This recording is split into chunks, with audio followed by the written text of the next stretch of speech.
It is 9:47 on a Tuesday night. A husband is sitting in his car in the church parking lot. The lights of his own house are already on across the street. His wife is inside with the kids and a plate of food covered in foil. His phone is face down on the passenger seat. He has been sitting there for 19 minutes. He told her the elders' meeting ran long. The elders' meeting ended at 8. He cannot remember the last sermon that actually convicted him. He can remember every search history he has cleared this week. When Paul wrote about sexual immorality, this is the man he was warning. They never picture themselves when Paul writes about sexual immorality. They never picture their own marriage, their own laptop, their own late-night scroll. They never picture the version of themselves their wife stopped recognizing 6 months ago. She stopped 6 months ago. He noticed 3 months later. He has not asked her about it once. The silence inside that marriage is the same silence inside this video. Every warning Paul wrote to husbands has a delivery address, and tonight it is yours.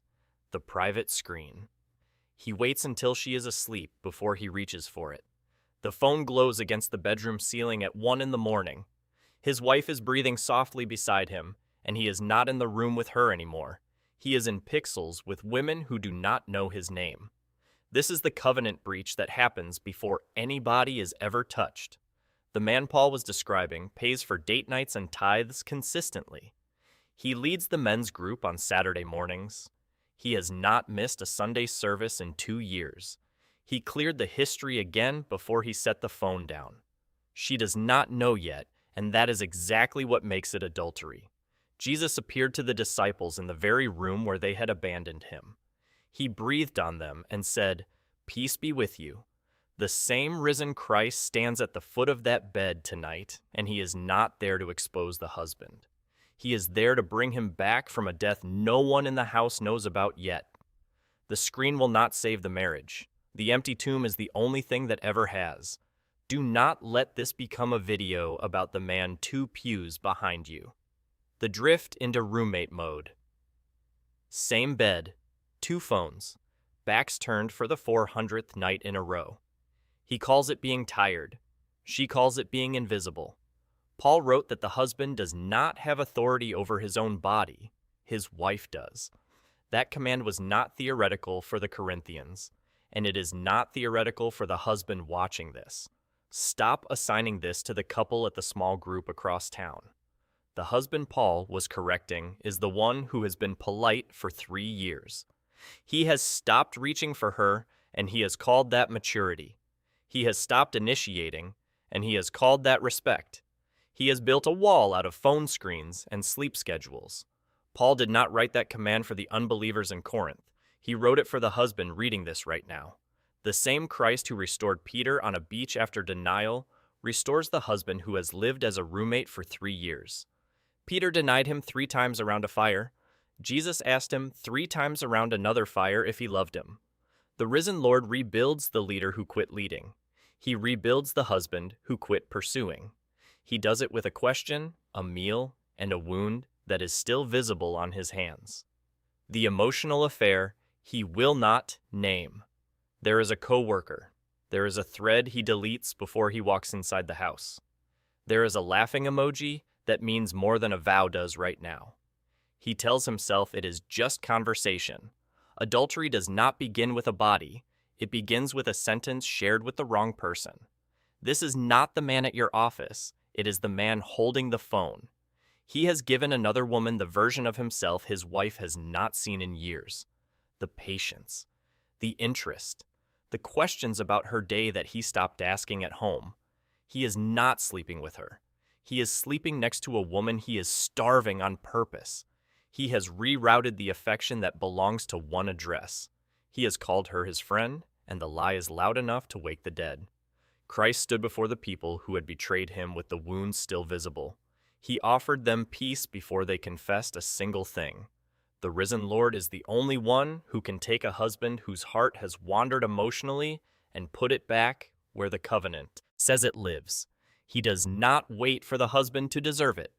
He walks through the locked door first. The weaponized withdrawal. She reaches over. He shifts away. It is the 3rd time this month and the 9th time this season. He has decided that the bedroom is where he holds the line. He calls it leadership. Scripture calls it disobedience. Withholding intimacy as punishment is a sin Paul names directly. The husband Paul is warning has read every Christian marriage book on the shelf. He has underlined the chapters about her submission and skipped the ones about his self-denial. He is teaching her that her body is a leverage point, and he is calling it leadership. He turns away when she initiates because turning away makes him feel powerful. He has confused control with covenant. Stay inside this sentence longer than your reflex wants to. The empty tomb is the proof that the one who was rejected returns with mercy in his hands, not weapons. Christ did not punish the disciples who fled. He cooked them breakfast. The risen Lord undoes the husband who has been using his bed as a courtroom. He gives him a different way to lead. He gives him a way back into the room he has been locking from the inside. The secret that is running the marriage. There is a folder with a name no one would think to check. There is a delete button pressed nightly. There is a password he has changed 4 times this year. The marriage is already being governed by something the wife has not been told about. Hidden sin runs the home long before discovery ever exposes it. Before the mind moves to the famous pastor in the headlines, stay here. This is the husband who teaches the youth group. This is the husband who prayed at the wedding last weekend. The reason he cannot lead his wife spiritually is because the secret is leading him. He cannot speak with authority because the secret has authority over him first. He cannot pray over the dinner table because the secret prays over him at midnight. The risen Christ called Lazarus out of a sealed tomb that was already smelling of decay. He stood at the entrance of a place everyone had given up on and called the dead man by name. The husband whose secret has been running the home for years is not too far gone. The voice that emptied a tomb is the same voice still calling husbands out of folders, browsers, and basements. The grave clothes come off when the resurrection speaks. The lust dressed up as discernment. He scrolls past his wife's photo without slowing down. He stops 3 accounts later and studies a woman he has never met. He tells himself he is just observing the culture.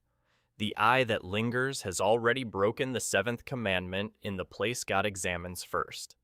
This is not the teenager in the youth group. This is the deacon. This is the small group leader.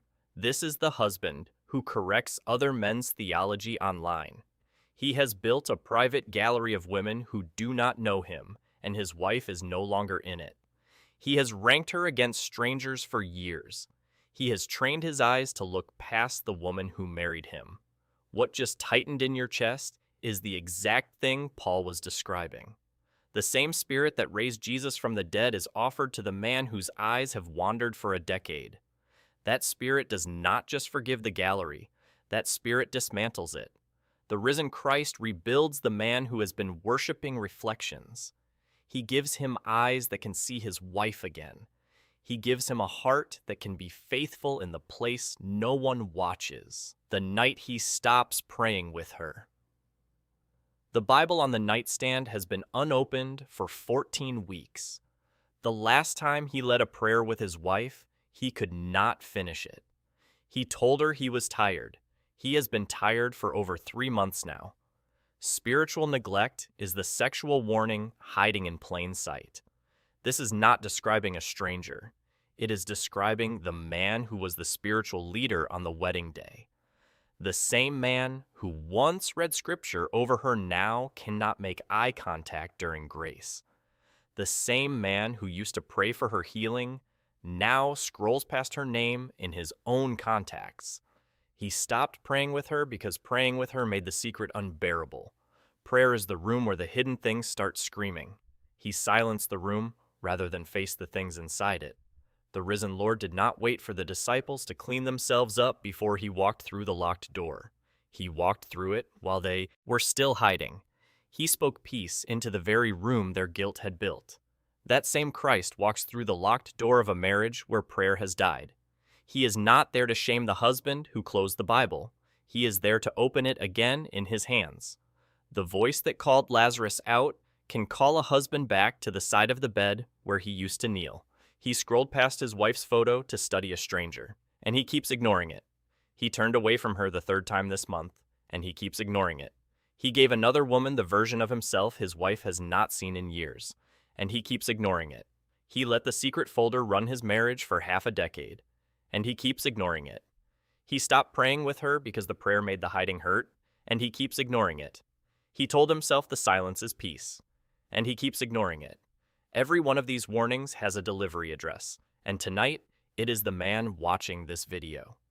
The cross is the only place a husband this far gone has ever been brought back. The resurrection is the proof it actually worked. Christ did not stay in the tomb, and he is not asking the husband to stay in his. The grave clothes come off in the same room where the secret used to live. If something inside you is breaking right now, that breaking is the mercy. Do not scroll past it. If you have been the husband in any of these warnings, leave the word return in the comments, and we will pray for you by name. If this hits something honest, share it with one man who needs it tonight. Subscribe to Woke Faith for the next videos in this series, where we are walking through the warnings the modern church keeps refusing to preach.